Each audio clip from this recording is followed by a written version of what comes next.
Bien à vous, chers fidèles de la télévision rwandaise, en particulier les inconditionnels de notre émission Majuscule et Propos, notre rendez-vous hebdomadaire. Bienvenue dans cette émission consacrée au sommet Africa Forward 2026, un sommet organisé les 11 et 12 mai 2026 à Nairobi au Kenya, un sommet co-présidé par la France et le Kenya. Un sommet qui marque une nouvelle étape dans les relations entre la France et les États africains autour de plusieurs thèmes majeurs, comme entre autres l'innovation, la jeunesse, l'intelligence artificielle, la souveraineté économique et bien d'autres. Mais au-delà des discours diplomatiques, une question centrale s'oppose. À quoi peut ressembler concrètement ce nouveau partenariat entre l'Afrique et la France? Et surtout, quelle place pour le Rwanda dans cette nouvelle dynamique?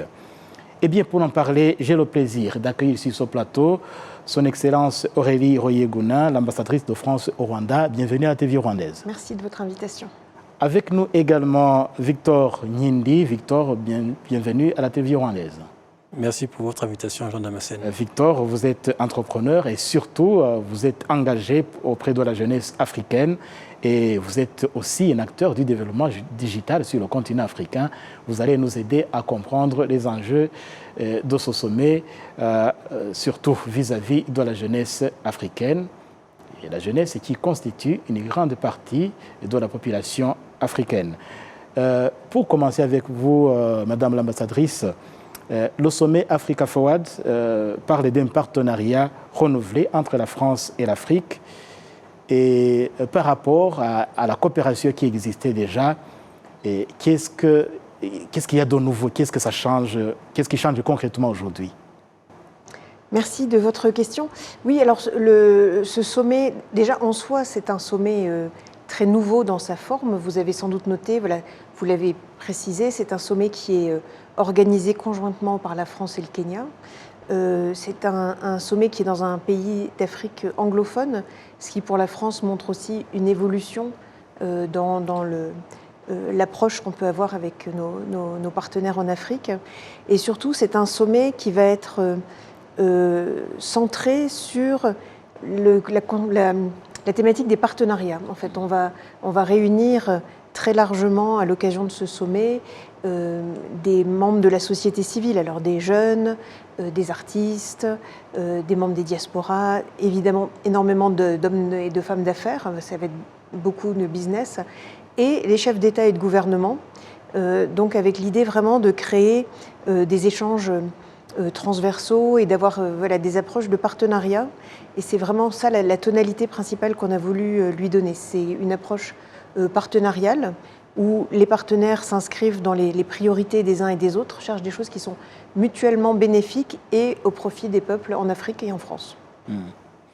Victor, vous suivez le développement du continent africain, le partenariat entre l'Afrique et plusieurs pays, que ce soit dans le monde occidental, mais aussi dans le monde oriental. Qu'est-ce que vous trouvez de nouveau dans ce sommet entre la France et les États africains, avec ce format qui est nouveau? Qu'est-ce que vous remarquez par rapport aux sommets qui ont existé dans le temps?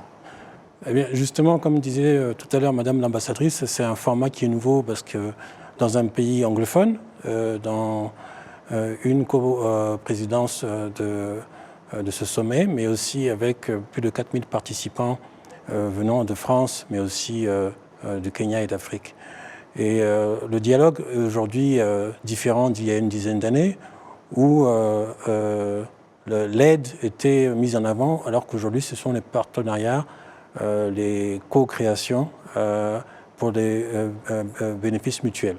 Donc c'est une nouveauté dans l'approche française, en tout cas, en Afrique, qui était jusqu'à aujourd'hui très francophone, mais aujourd'hui, on le voit avec ce sommet au Kenya, on s'adresse à tout le continent. Et cette inclusivité intéresse beaucoup les jeunes qui se sont eux aussi mis à l'anglais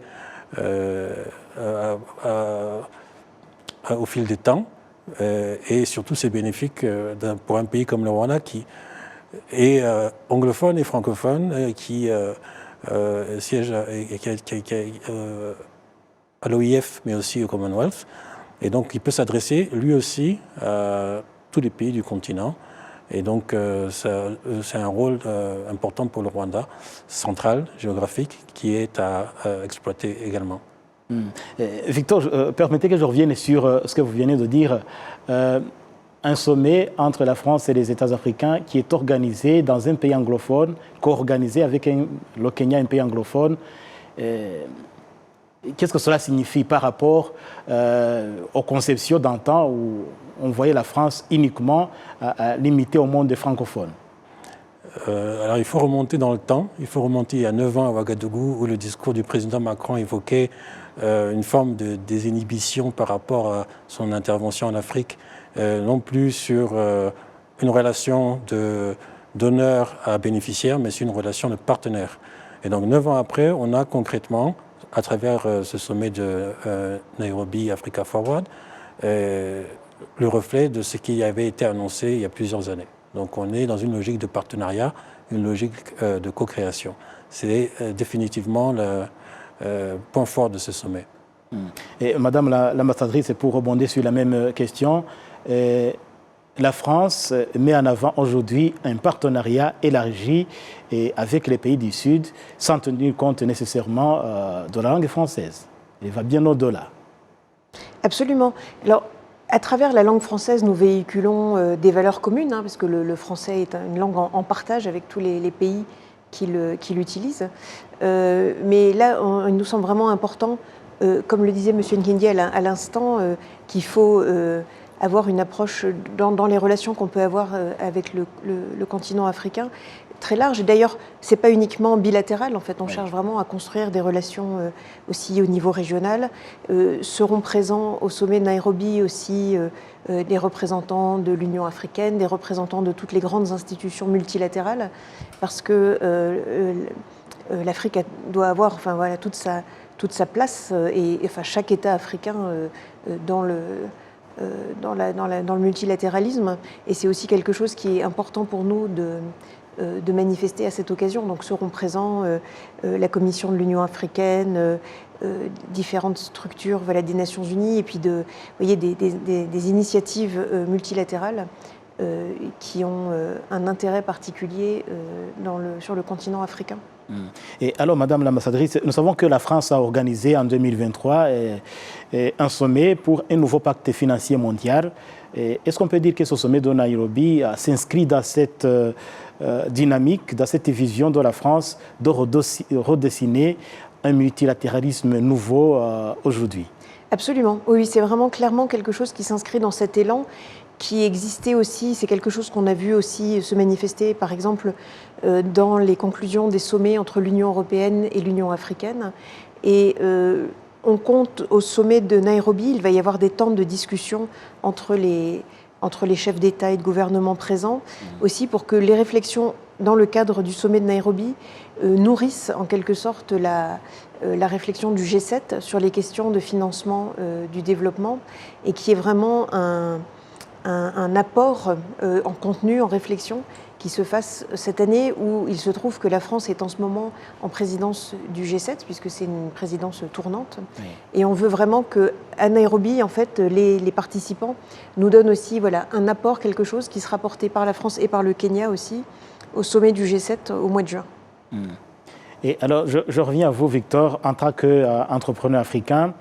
Est-ce que vous sentez réellement une évolution dans la manière dont les partenaires internationaux travaillent avec le continent africain?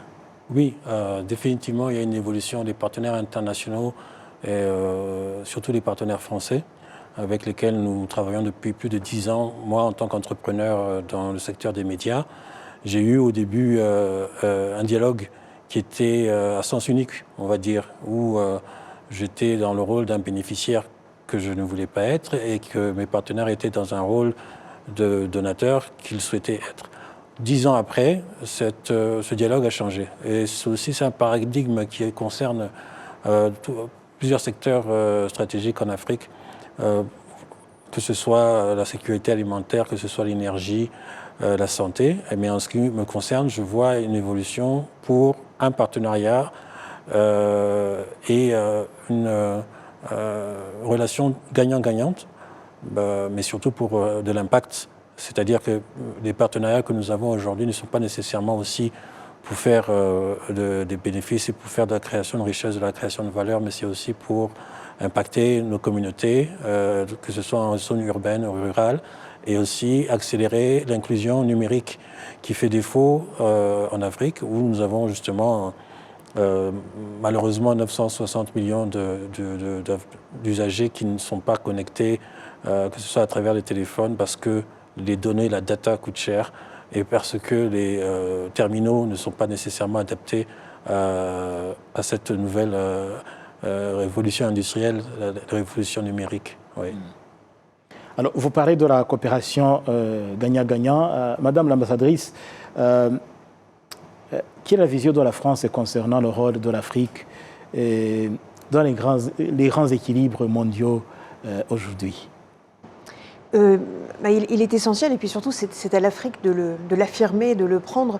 Vous savez, la France, on est vraiment très attaché à l'ordre multilatéral dans le monde, et on pense que l'évolution de notre monde qui va vers du bloc à bloc, vers des rapports de force ou vers même parfois un nouvel impérialisme est vraiment inquiétant, et on est extrêmement attaché à la façon, enfin à l'ordre multilatéral basé sur des règles, basé sur le droit qui a été établi, et il nous semble que ça reste encore la meilleure façon d'organiser les nations pour la paix, pour la prospérité des peuples. Et dans ce contexte, on voit que l'Afrique a une voie originale, que les pays africains individuellement d'ailleurs, parce que ce n'est pas un bloc uniforme, enfin, que chaque pays africain a quelque chose à apporter. On le voit bien, le Rwanda a un rayonnement multilatéral qui va au-delà de la taille du pays en termes de maintien de la paix, où le Rwanda est un partenaire essentiel, en termes sur les grands enjeux de santé, sur les grands enjeux globaux.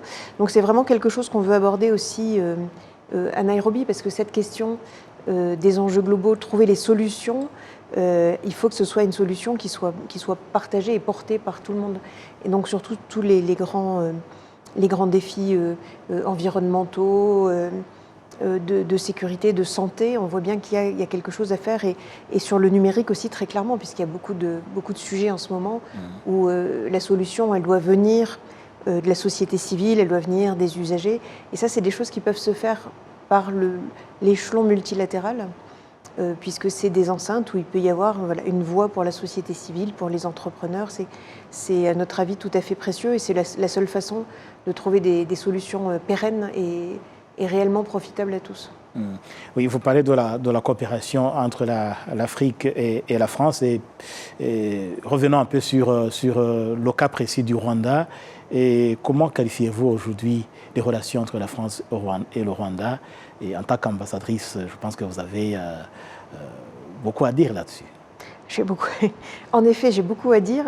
Alors, je suis arrivée au Rwanda il y a 8 mois. Et l'ambassade que le président de la République m'a confiée, pour moi, c'est une start-up. Parce que depuis que nous avons relancé les relations entre la France et le Rwanda, après l'histoire lourde et compliquée que l'on connaît, depuis qu'il y a eu ce geste en 2021, avec le déplacement du président de la République, et puis voilà, cette volonté commune de repartir sur de bonnes bases, l'ambassade de France a vu ses effectifs multipliés par 3. Oui. On a ouvert le bureau de l'AFD, le bureau d'expertise France, l'agence de mise en œuvre, on a ouvert une mission militaire, on a remis l'Institut français, donc toute la partie enseignement du français et culturel, et c'est ouvert dans ses murs, enfin, comme on dit, enfin, c'est trouver un lieu qui est aussi en pleine expansion. Donc on est vraiment sur une phase de grande expansion, et on voit maintenant que voilà, on arrive dans un moment où on va pouvoir acquérir un rythme de croisière avec une multiplication mais justement des sujets, des partenariats. Alors on essaye on ne peut pas s'éparpiller. Vous connaissez un peu les dominantes qui existent dans la politique étrangère de la France. On a aussi toujours un discours autour de la langue française que l'on partage avec le Rwanda. On a ici des priorités autour de la santé, de l'éducation, des questions de résilience climatique. Oui. Toujours dans une logique de partenariat, c'est-à-dire qu'on cherche à s'inscrire dans les priorités qui sont définies par les autorités rwandaises dans le plan de développement et à faire les choses, vous voyez, de façon complètement intégrée à la réflexion qui existe au Rwanda sur les priorités de développement du Rwanda. Alors Victor, je sais que vous suivez de très près aussi ces échanges entre Français et Rwandais, parce que dans la coopération entre la France et le Rwanda aujourd'hui, d'après ce que vous remarquez, est-ce que vous constatez ce nouveau partenariat qui est mis en avant entre la France et les pays du Sud? Entre la France et le Rwanda, certainement.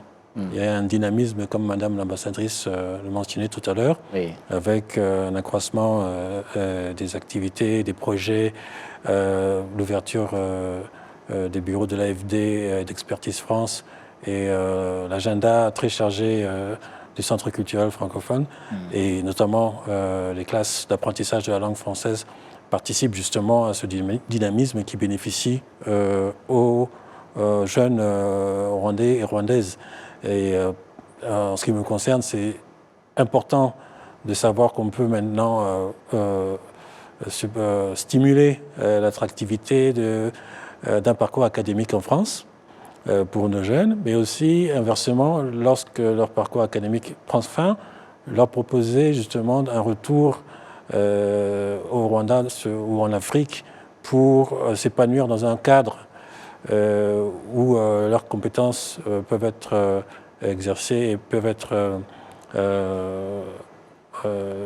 utilisées le mieux possible. Et c'est une relation gagnant-gagnante. Oui. On voit un accroissement justement de ces parcours académiques en France et on voit inversement un retour de nos jeunes au Rwanda pour, dans le monde professionnel, entreprendre, travailler.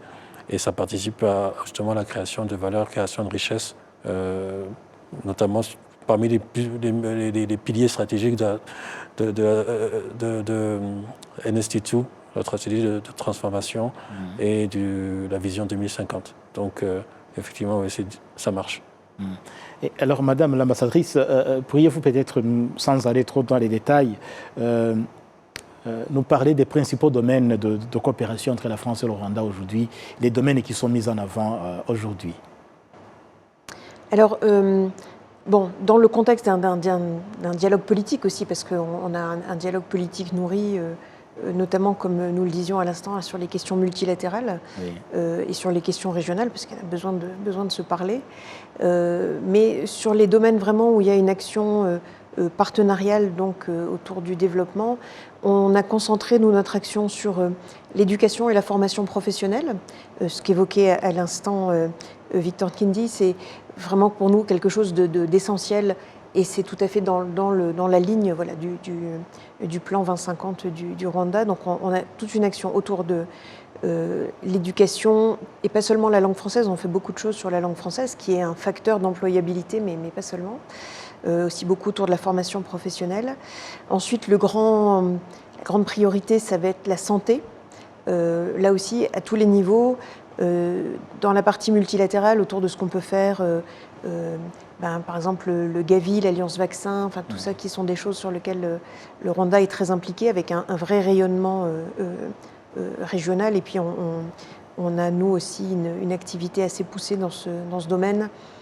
De la santé et puis aussi sur des projets précis, notamment notre projet phare qui est autour de la réhabilitation de l'hôpital de Ruhengeri. On a un très beau projet qui implique à la fois la réhabilitation des infrastructures et puis une dimension de formation, d'échange entre les professionnels de santé à tous les niveaux et également voilà, d'équipement et de développement de filières d'excellence. Donc il y a quelque chose de très complet. Et le troisième domaine, je dirais, si on veut le troisième domaine, je dirais, c'est toutes les questions de résilience climatique, avec une approche aussi, là aussi, la plus globale possible, où on pense à la fois aux questions financières, au budget sensible au climat, pour réfléchir comment on peut faire des choix qui permettent de mieux résister au changement climatique dont on voit les effets partout dans le monde. Et et aussi à la résilience dans les villes, donc tout ce qu'on peut apporter comme échange d'expertise aussi sur la résilience climatique dans les villes, qui est un sujet là aussi mondial. Voilà. S'ajoute, ce serait un peu ça, les 3 grands piliers, éducation, santé, climat. Mais on a aussi un travail très important autour du sport, qui est un domaine d'excellence au Rwanda et sur lequel on est très actif. Et bien sûr autour de tout ce qui est industrie culturelle et créative, qui est un peu une constante dans la politique de la France, puisqu'on se pique d'être un pays de culture. Oui. Et on essaye d'avoir aussi une politique d'appui aux arts, d'appui aux industries créatives, parce que pour que les artistes puissent s'exprimer, il faut des industries qui les soutiennent, il faut des filières. Donc on travaille très bien là-dessus aussi avec le Rwanda. Voilà, donc vous faites bien de nous parler de ce partenariat dans le concret. Et alors, revenons sur ce sommet Africa Forward de Nairobi. Pourquoi avoir choisi des thèmes comme l'intelligence artificielle et surtout les industries culturelles comme priorité dans ce sommet?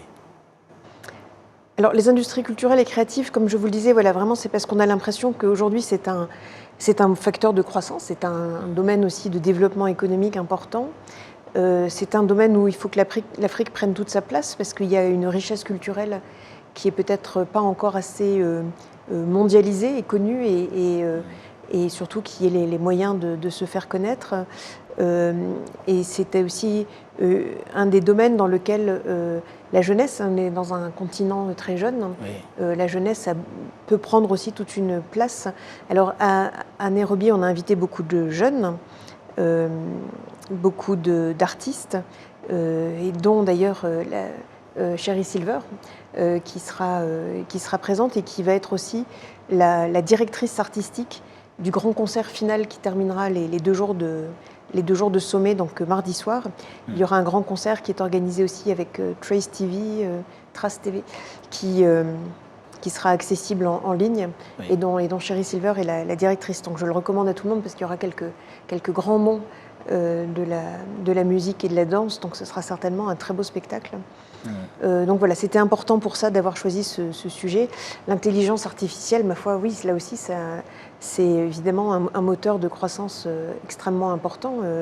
Le Rwanda l'a bien vu, puisqu'il y a eu un engagement déjà très fort du Rwanda avec le sommet qui avait eu lieu l'année dernière en avril, hein, n'est-ce pas? Oui, c'est ça. Enfin, on sent que c'est vraiment un sujet ici dont se sont vraiment emparées les autorités rwandaises, et sur lequel on essaye de travailler dans le même sens. C'est aussi pour nous un sujet tout à fait prioritaire. Donc c'était important qu'on puisse l'aborder dans tous ces aspects au sommet de Nairobi. Alors Victor, en tant qu'entrepreneur, vous suivez aussi de près le développement de la jeunesse. Je sais que dans vos occupations, vous encadrez aussi les jeunes. Est-ce que vous pensez qu'un tel sommet peut avoir des résultats concrets pour les jeunes entrepreneurs africains? Eh bien, on peut développer ce thème sur plusieurs points, mais en ce qui concerne la jeunesse africaine, elle est souvent en milieu rural. Oui. Et donc, il s'agit d'adapter l'approche de formation pour les entrepreneurs par rapport à leur réalité locale. Et ça, c'est un exercice que j'ai eu la chance d'effectuer donc, en parlant de résilience socio-économique en milieu rural, oui. qui impliquait donc l'adaptation linguistique, parce que ce n'est pas l'anglais, ce n'est pas le français en Afrique subsaharienne. En milieu rural, c'est souvent les langues locales. Donc c'est très important de le considérer. Et aussi considérer l'inclusion de genre dans ce dynamisme. Dans des régions souvent très conservatrices où la femme n'a pas vraiment sa place dans l'entrepreneuriat, c'est un défi qui nous est posé pour les capaciter et les rendre la place qui est la leur, celle du leadership. Et donc, lorsque vous avez fait cet exercice, il faut aussi former, mais financer, avoir des tickets d'entrée minimum, mais qui dépendent justement de la vélocité du capital. Si vous avez cette capacité de débourser, de ventiler et la capacité d'absorption des entrepreneurs ici en Afrique, vous avez compris que l'impact sera conditionné non seulement par la formation, mais aussi par le financement et après par le suivi. Alors le sujet aujourd'hui, c'est celui du sommet Africa Forward. Oui. On attend de voir ces conclusions parce qu'elles seront, comme disait Madame l'ambassadrice, sujet à l'agenda du G7 à Évian le mois prochain, mais aussi seront sujets aux dirigeants qui doivent être comptables de leur prise de décision dans les 12 mois à venir. C'est-à-dire qu'est-ce qui a été fait par rapport aux annonces et à l'image, et qu'est-ce qui a été fait par rapport au financement et à l'impact. Donc c'est ce ratio-là que les jeunes ici en Afrique attendent de voir. Non pas des effets d'annonce comme ça a été malheureusement le cas dans beaucoup de forums et de sommets précédemment, mais ici, puisque c'est un sommet qui est coprésidé entre la France et le Kenya, avoir justement des représentants du continent, 54, qui peuvent être comptables de leurs conclusions lors de ce sommet. Et est-ce que, Victor, quand vous approchez ces entrepreneurs africains, les jeunes essentiellement, est-ce qu'il y a cette évolution de mentalité? Est-ce qu'ils ne se considèrent pas comme toujours des bénéficiaires? Est-ce qu'ils comprennent cette nouvelle dynamique de partenaires au lieu de parler de bénéficiaires? Et ils souhaitent et ils veulent, ils ont soif de réciprocité, d'être considérés comme entrepreneurs, être considérés comme partenaires, mais également pouvoir avoir une mobilité qui est à deux sens. Vous pouvez avoir un entrepreneur français qui vient implémenter un projet ici à Norsken, par exemple, ou avoir un entrepreneur rwandais qui puisse faire un parcours de quelques mois ou de quelques années en France pour développer son entreprise, parce qu'il y a des intérêts au niveau des partenaires financiers, techniques, stratégiques en France, et lever des financements en France, parce qu'ici au Rwanda, justement, il aura bénéficié de l'existence, c'est-à-dire des structures comme Digital Africa, qui est une initiative du président Macron, et qui justement porte des projets d'entrepreneurs africains pour leur donner la place qui est la leur quand il s'agit de l'innovation, quand il s'agit de la créativité. On parlait tout à l'heure d'industrie créative et culturelle. Eh bien, tout cela, effectivement, c'est ce que les jeunes aspirent aujourd'hui en Afrique. Et alors, si je reviens à vous, Madame l'ambassadrice, la France parle souvent d'une troisième voie de l'IA, l'intelligence artificielle, plus inclusive et plus équilibrée. Et pourriez-vous nous dire concrètement ce que signifie cette vision ? Oui, volontiers. Alors effectivement, c'est vraiment un des grands défis parce que l'intelligence artificielle, pour nous, suppose un cadre, suppose effectivement qu'elle soit inclusive. Donc on réfléchit beaucoup à la question de la régulation, mais aussi voilà, à être sûr qu'on a un tissu d'entreprises et qu'on arrive à avoir des entreprises qui peuvent en bénéficier et que le marché, en quelque sorte, de l'IA soit équilibré.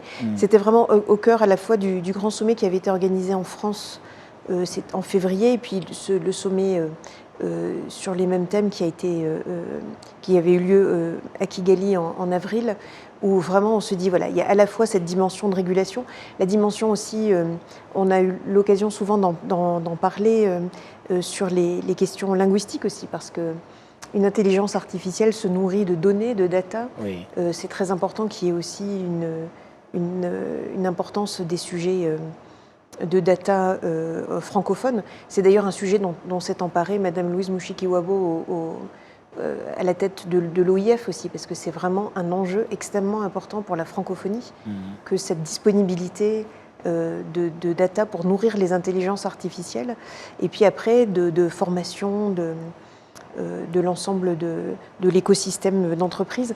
On a essayé, nous, à notre modeste échelle, par exemple, il y a quelques mois, enfin à la fin de l'année dernière,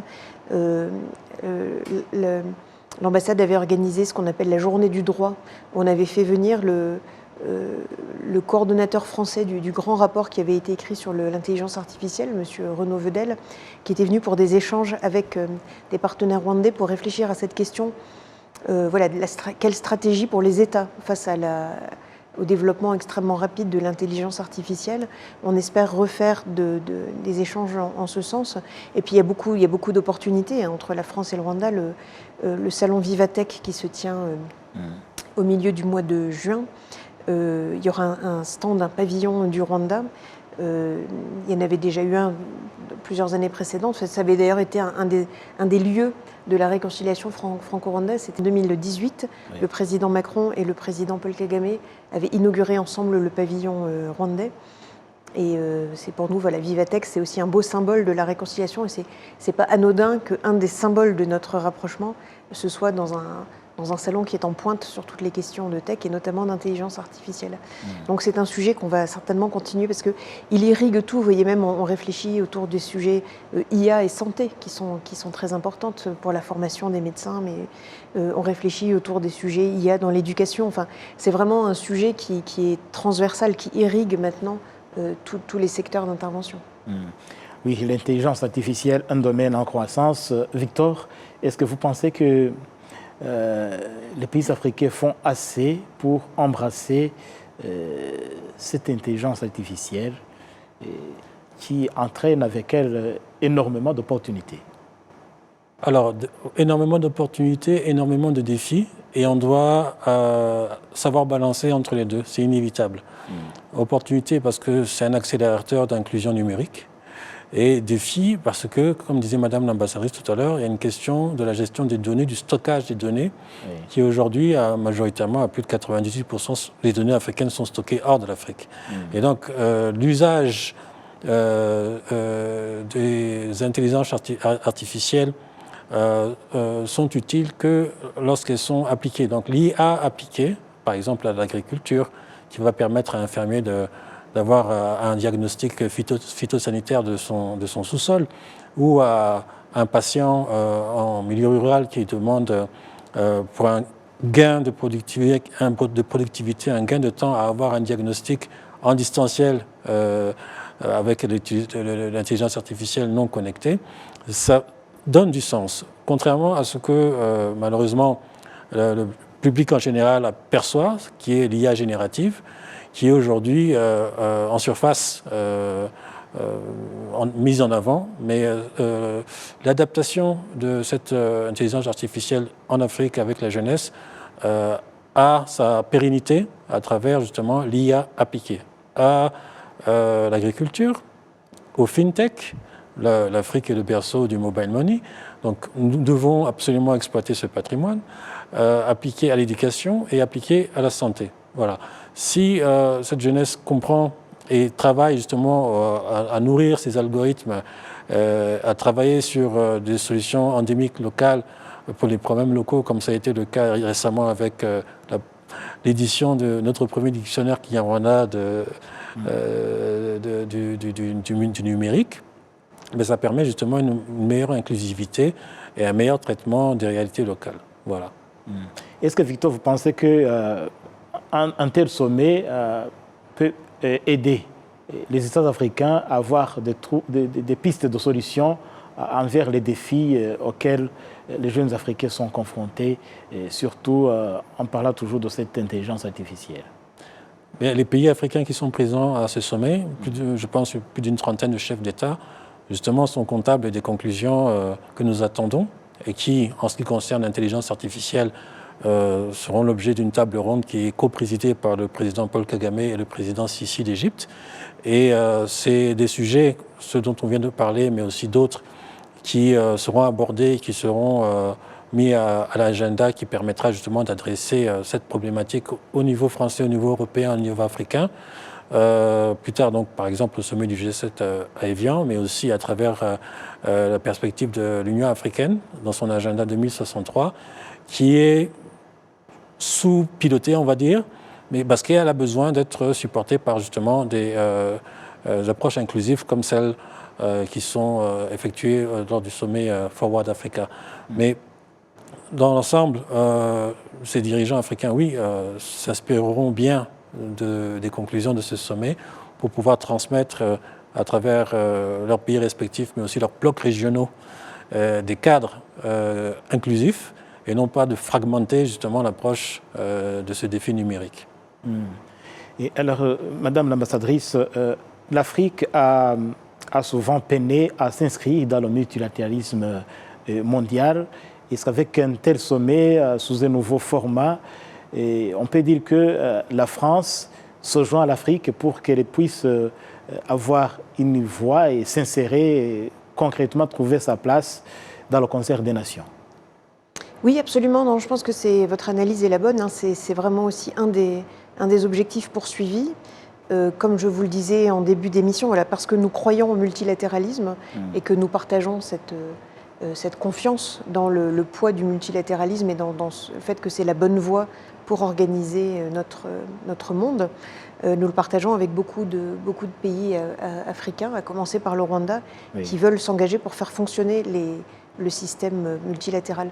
Donc je pense que oui, il y a certainement beaucoup de choses qui peuvent se nouer là aussi à ce moment. Alors le sommet Africa Forward, ça va être très divers. Enfin, il y a quelques tables rondes politiques, on aura un temps, parce que bien sûr on a ce grand nombre de chefs d'État, donc il y aura un temps pour parler des crises régionales, il y aura un temps pour parler du financement du développement, mais ce sera aussi, là je pense que ça va être une vraie ruche, hein. On attend quand même 4000 participants. Il suffit de regarder la délégation rwandaise est très diverse, puisqu'il y a bien sûr le président de la République, Paul Kagame, mais aussi la ministre des Sports, puisqu'il y a une dimension sport. Il y aura aussi des jeunes influenceurs. Il y a aussi évidemment une délégation de business très importante. Donc tout ce petit monde va interagir et ça va certainement lancer beaucoup d'idées, beaucoup de pistes. Mais c'est clair qu'en termes de poids multilatéral, oui, c'est de toute façon une des constantes de la politique étrangère française que de vouloir donner au continent africain toute sa place dans les organisations multilatérales. Et le président de la République française, après le sommet d'ailleurs, se rend à Addis Abeba pour des échanges avec l'Union africaine. Donc on a vraiment c'est quelque chose d'important pour nous de parler de multilatéralisme avec nos partenaires africains. Et alors, le Rwanda, d'ailleurs vous avez fait allusion à ça, le Rwanda joue un rôle important dans les enjeux régionaux et internationaux. Et comment la France voit-elle ce positionnement du Rwanda? On le voit, on le vit au quotidien. On voit que le Rwanda a un rayonnement qui dépasse son espace régional. Ils en voient bien, puisque c'est un contributeur de troupes tout à fait essentiel aux opérations de maintien de la paix. Donc c'est quelque chose pour lequel on est très reconnaissant au Rwanda. C'est une dimension importante, parce qu'hélas, notre monde est encore traversé de crises armées graves, et il faut y travailler ensemble. Et puis on a pu voir, nous, que sur un certain nombre de sujets, on a des positionnements qui sont souvent affinitaires, like-minded, comme on dit en bon français, avec le Rwanda, notamment sur les questions de genre et de place des femmes dans le règlement des conflits, mais aussi dans la vie économique. Et on a souvent l'occasion d'en parler avec le Rwanda dans ce contexte. On a aussi sur les questions de santé mondiale et ce qu'on appelle l'approche One Health, où on essaye de réfléchir en continuum entre la santé animale, la santé, la biosphère, et la santé humaine. Et c'est une approche aussi qu'on retrouve beaucoup dans le mode de raisonnement aussi au Rwanda, et cette approche aussi de vouloir s'engager sur les vaccins. Le Rwanda va être un pays producteur de vaccins et a fait des progrès extrêmement rapides dans ce domaine. Donc tout ça, c'est des approches multilatérales dans lesquelles le Rwanda peut avoir un rôle très important à jouer. Oui. Et alors, Victor, nous parlons toujours de ce partenariat entre les pays africains et la France. Et est-ce que, Victor, d'après ce que vous voyez, d'après vos analyses, est-ce que vous pensez que les pays africains sont pleinement intégrés pour pouvoir coopérer avec ces grandes nations, ces grandes puissances? Est-ce que l'intégration africaine avance en elle-même avant de regarder le partenariat avec d'autres nations, d'autres puissances? Je dirais que c'est une approche à plusieurs vitesses, parce que vous avez des pays comme le Rwanda, que je connais bien, qui a su mettre en place un cadre, une infrastructure et une conformité qui permet justement cette collaboration, ce partenariat avec les pays du Nord, l'Europe, les États-Unis. On l'a vu avec les investissements de ce premier trimestre 2026 dans les secteurs du numérique, les secteurs de l'intelligence artificielle. il y a eu des financements, il y a eu des accords. Et donc, c'est ce que je disais, ça avance en Afrique à 2 vitesses. Alors, l'exemple, il est là. Le cas d'école, celui du Rwanda, qui peut être scalé, multiplié et adapté, puisque beaucoup de pays africains ont une similarité démographique et des défis communs. Je pense que c'est un point d'entrée pour justement avoir une harmonisation justement des capacités d'absorption des financements qui seraient issus de cette collaboration, de ce partenariat. Ce serait rendre stérile ces initiatives si vous n'avez pas justement la conformité qui est mise en place. Et c'est l'exemple que donne le Rwanda en Afrique. Et je pense que si vous voulez avoir une progression assez rapide et inclusive pour les autres 53 pays africains, ben l'exemple il est là et l'exemple il est adaptable. Oui. Et toujours en parlant de vous comme entrepreneur, quels sont les avantages d'opportunités de collaboration avec les acteurs français si vous parlez en qualité d'entrepreneur rwandais? J'ai la chance d'avoir pu justement avoir une entreprise j'ai commencé au Rwanda, une entreprise dans les médias qui s'appelle Huza et qui a pu s'étendre justement dans une vingtaine de pays en Afrique avec un bureau régional à Dar es Salaam, un bureau régional à Dakar et qui, dans cette approche collaborative avec les entreprises et partenaires français, met en avant justement des points communs, des points de convergence qui les intéressent. Oui. Ça relève de l'échange de connaissances, l'échange de technologies, mais aussi de la proximité, je dirais la proximité cognitive que offre notre solution, parce que nous nous adressons à travers les téléphones portables aux communautés rurales non connectées. Voilà. Parce que l'illettrisme est toujours présent, on utilise une technologie voix. Et parce que les données sont très chères, on utilise une technologie low-tech, comme on dit en bon français, qui permet justement à ces usagers d'accéder à un menu à la demande de contenu éducatif, informatif, etc. Donc nous répondons aux besoins d'éducation, d'information, l'accès à l'information qui est très important, mais aussi nous permettons cette inclusivité et ce dialogue social qui en réalité fait défaut. Et maintenant, avec cette approche, c'est une sorte d'innovation, puisque c'est une technologie qui existait, mais qui a été adaptée aux problèmes africains et qui intéresse justement avec le volume que nous créons, avec les datas que nous produisons, qui intéresse vraiment des partenaires en France et en Europe et aux États-Unis avec lesquels nous travaillons depuis plus de 10 ans. Donc c'est un exemple tout simple, je dirais, parce qu'il a commencé de rien, mais qui aujourd'hui a sa validation de part de nos pairs, puisque nous travaillons avec les plus grands médias internationaux, avec les plus grandes institutions internationales, avec aussi les gouvernements en Afrique. Et c'est une validation qui nous permet de dire que cet impact n'est pas seulement pour le business, les affaires, mais aussi pour les communautés. Donc, je disais au début de notre dialogue, c'est que l'investissement en Afrique ne concerne pas nécessairement la création de valeur et de richesse. Au-delà, il doit aussi pouvoir refléter l'impact auprès des communautés à qui il bénéficie. Ça peut être le cas pour le secteur des médias, mais aussi le secteur agricole, la santé, l'éducation, les industries culturelles et créatives, sur lesquelles aussi j'ai beaucoup travaillé et que je travaille beaucoup aussi en ce moment au Rwanda, qui permettent justement de mettre en avant, détecter les talents. Oui. Parce que nous travaillons avec ceux qui se manifestent. Il faut aller les chercher où ils sont.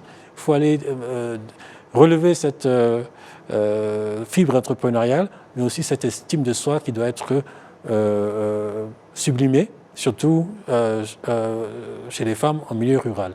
Donc c'est très important de considérer cet aspect-là lorsque nous faisons des partenariats ou lorsque nous travaillons avec des investisseurs étrangers.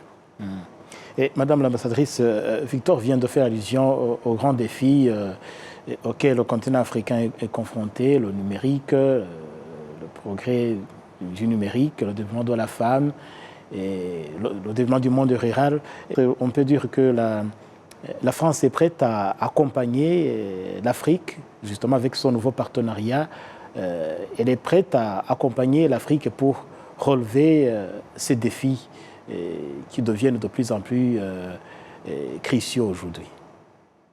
Oui, je crois que c'est vraiment, ce qui ressort, accompagner. Toute notre logique, c'est de relever ensemble des défis qui sont communs. Parce que, alors, certes, le continent africain a une situation démographique qui est différente de celle qu'on peut trouver en Europe, où il y a beaucoup de jeunes qui rentrent sur le marché du travail et beaucoup, disons, ce défi de l'insertion dans l'emploi d'une jeune génération très importante. On a plus, nous, un problème de déclin démographique qu'autre chose, mais au-delà de ça, les défis sont les mêmes. Oui. On fait tous face au changement climatique, on fait tous face à l'irruption des technologies dans nos vies de façon extrêmement rapide, ce qui nécessite une adaptation, une inclusion des populations qui sont les plus éloignées de ces technologies. Et je pense que ce sont des défis communs, et c'est vraiment la logique du sommet Africa Forward, c'est de se dire qu'on a des défis communs, qu'il faut trouver des solutions ensemble, oui. Et qu'il faut qu'elles soient mutuellement bénéfiques et qu'on arrive à trouver des partenariats en rapprochant les hommes d'affaires, en rapprochant les scientifiques, en rapprochant les artistes et en essayant de trouver ensemble des solutions durables et mutuellement bénéfiques.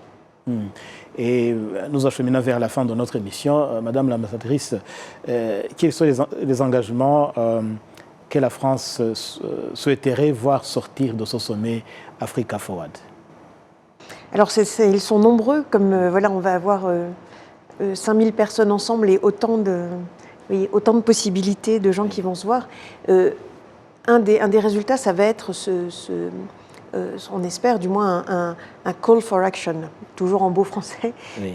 C'est-à-dire on espère qu'il y aura un message politique fort donné par le sommet Africa Forward vers le G7 qui sera porté par la France et le Kenya au sommet du G7 pour avoir un input politique des chefs d'État présents sur ce qu'ils attendent du G7.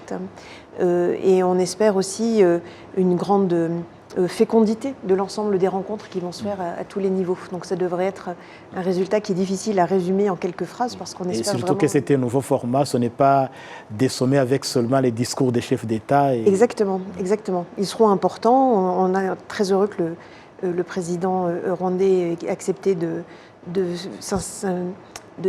présider spécifiquement sur la partie qui portera sur l'intelligence artificielle, où il y a une valeur ajoutée très importante du Rwanda. Mais ça va être quelque chose de très foisonnant, on l'espère. Oui. Et alors, Victor, avant de parler des attentes des entrepreneurs vis-à-vis de ce sommet, selon vous, à quoi va-t-on reconnaître le succès concret de ce sommet Africa Forward? Alors, toujours en développant sur plusieurs points. Il y aura donc les annonces et les résultats sur une douzaine de mois, une année. Ce ratio-là est très important. C'est à ce moment-là qu'on voit justement si cette capacité à déployer un capital est quelque chose de faisable, non seulement pour les partenaires, mais aussi pour les entrepreneurs. C'est-à-dire avoir une conformité en Afrique, avoir une infrastructure, avoir un capital humain très important, et de l'autre côté, justement, des partenaires, avoir cette vélocité de capital qui permet de le ventiler et de l'absorber ici en Afrique avec le moins de points de friction possible. C'est le schéma idéal. Et c'est à ces détails ou à ces étapes différentes qu'on verra le succès de ce sommet. Mais aussi, comme je le disais tout à l'heure, à quel niveau les représentants des pays africains seront comptables des annonces qui auront été faites sur justement la capacitation des jeunes, sur le développement des infrastructures et sur les objectifs de ces différents pays, mais aussi le rôle de l'Union africaine. Qui a vraiment besoin d'être supporté par de telles initiatives pour concrétiser justement son agenda 2063. Aujourd'hui, c'est concrètement aussi au niveau institutionnel des changements qui sont demandés. Mais ce qui est prévisible, bien entendu, c'est justement cette capacité à l'entrepreneuriat africain d'avoir cette mobilité, d'avoir cet accès au financement et aussi de pouvoir bénéficier de l'échange de savoir entre l'Europe, la France et l'Afrique dans les domaines que nous avons cités, qui sont donc l'énergie, l'agriculture, l'éducation, la santé, etc., les industries créatives et culturelles. On a, les deux continents, besoin mutuellement de ce partenariat pour pérenniser et créer de la richesse, créer de la valeur. Et je pense que c'est les attentes de la jeunesse aujourd'hui pour ce sommet. Et, Madame l'ambassadrice, est-ce que vous pensez que le Rwanda a un rôle à jouer dans cette nouvelle dynamique de coopération renouvelée entre la France et les pays africains? Oui, certainement. Certainement, comme je vous le disais, le Rwanda a déjà pris un peu ce lead aussi sur un certain nombre de questions multilatérales et puis une valeur aussi d'exemple sur des sujets notamment tech. On voit bien, enfin, sur les fintech, sur les questions de numérisation de l'administration aussi, il y a une exemplarité quand même, et je pense un exemple que donne le Rwanda à beaucoup d'autres pays qui s'inspireront de cet exemple. Donc il y a certainement beaucoup de domaines dans lesquels le Rwanda peut montrer un exemple réussi, parce qu'il y a quand même un développement économique ici qui s'est appuyé sur une planification très, très soigneuse et des domaines vraiment, enfin voilà, une stratégie, disons, très pensée et suivie qui montre des résultats. Donc c'est certainement quelque chose qui intéresse beaucoup de partenaires. On aura d'ailleurs, dans la foulée du sommet à Nairobi, une délégation d'affaires française, une délégation de notre mouvement des entreprises de France qui va se rendre ici pour divers contacts avec les autorités, les stakeholders, tous les partenaires rwandais. Donc ça vous montre bien qu'il y a un intérêt spécifique aussi des entrepreneurs français pour venir au Rwanda. Donc on va avoir le plaisir d'accueillir une délégation du mouvement des entreprises, de la Banque publique d'investissement et d'un grand groupe d'entreprises françaises qui seront là immédiatement après le sommet Africa Forward. Et un dernier mot pour vous, Victor. Avec ce sommet, la France avec les pays africains dans un nouveau format, et ça nous rappelle aussi d'autres grandes puissances et d'autres nations qui approchent, qui s'intéressent de plus en plus au continent africain. Est-ce que vous pensez que cette opportunité est suffisamment exploitée par les pays africains? Alors, en ce qui concerne... Donc, le fait d'avoir plusieurs partenaires devient un problème, et pas une solution. Parce que la tendance est de s'adresser à plusieurs partenaires en même temps et de les mettre en compétition. C'est ce qui se passe avec les États-Unis, la Chine, les pays européens, etc., et les pays du Sud global, les BRICS, qui sont depuis 10 ans, qui considèrent depuis 10 ans que effectivement l'Afrique est le centre des défis et des solutions du monde d'aujourd'hui. Mais le danger, c'est de se disperser justement dans cette approche compétitive, au risque justement de perdre la valeur de ce partenariat au bénéfice de ces pays étrangers et non pas au bénéfice des pays africains. C'est ce qui se passe malheureusement dans beaucoup de pays. On le voit souvent dans la sous-région parce qu'il n'y a pas la capacité d'avoir des analystes économiques, des avocats qui puissent lire des contrats miniers, des structures d'accompagnement de ces investissements. Et ce sont souvent ce manque de capacité humaine, ce manque de réflexion et de mise en avant des priorités africaines qui font que la dispersion de cette approche ne bénéficie pas à la plupart des pays africains. Donc ceux qui l'ont compris, notamment le Rwanda, y arrivent parce qu'ils mettent en avant l'humain tout d'abord. C'est un pays qui se prend en main et qui ne plie pas nécessairement au mieux offrant.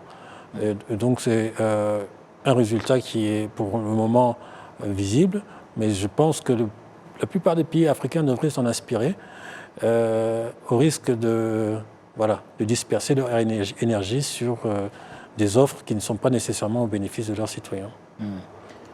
Et mon là-dessus, Madame l'ambassadrice, qu'est-ce qu'il faut aux pays africains pour que cette chance d'avoir plusieurs partenaires soit plutôt un bénéfice plutôt qu'un défi?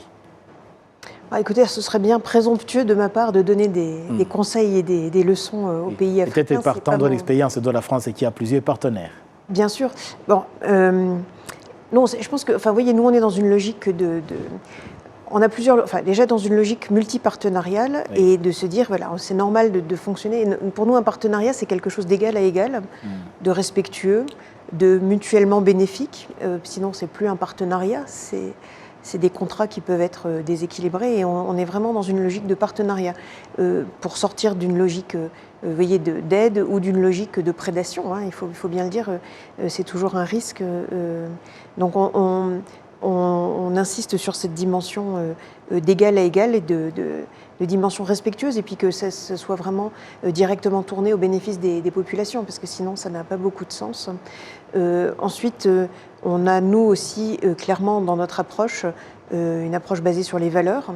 Oui. On défend un certain nombre de valeurs autour des droits de l'homme, autour du respect du droit international, et c'est des choses qui sont présentes dans tous les partenariats qu'on va faire, parce que on ne va pas s'éloigner, on n'abandonne pas nos valeurs en fonction des circonstances.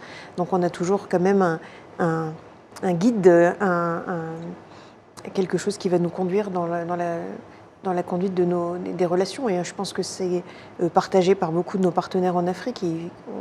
On se tient à la diversité culturelle, au respect des droits de l'homme, au progrès de la démocratie. Ce sont des choses qui sont importantes pour nous. C'est bien dit.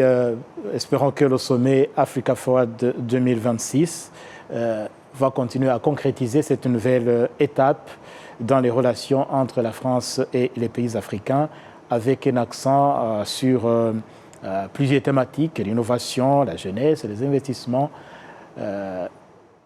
Espérons que ce sommet va aider les deux parties, la France et les pays africains, à continuer à cheminer ensemble, à travailler ensemble pour relever les défis du monde actuel, les défis qui sont partagés aujourd'hui, comme nos invités nous l'ont expliqué. Merci en tout cas à nos invités, merci à vous, Madame l'ambassadrice de France au Rwanda. Merci d'avoir répondu à notre invitation. Merci de m'avoir invité, c'était un très bel échange. Oui. Merci également à vous, Victor Nhindi, entrepreneur. Vous intervenez dans le domaine du digital et du développement de la jeunesse. Merci d'avoir été des nôtres tout au long de l'émission. Merci à vous et je confirme ce que dit Madame l'ambassadrice. Un très bel échange. Oui, et merci également à vous toutes et tous. Merci pour votre fidélité toujours à la télévision rwandaise. Jean Damascène Manishimwe, j'aurai le plaisir de vous retrouver prochainement pour un nouveau numéro de notre émission hebdomadaire, l'émission majuscule Propos. Prenez soin de vous, la télévision rwandaise reste à votre compagnie.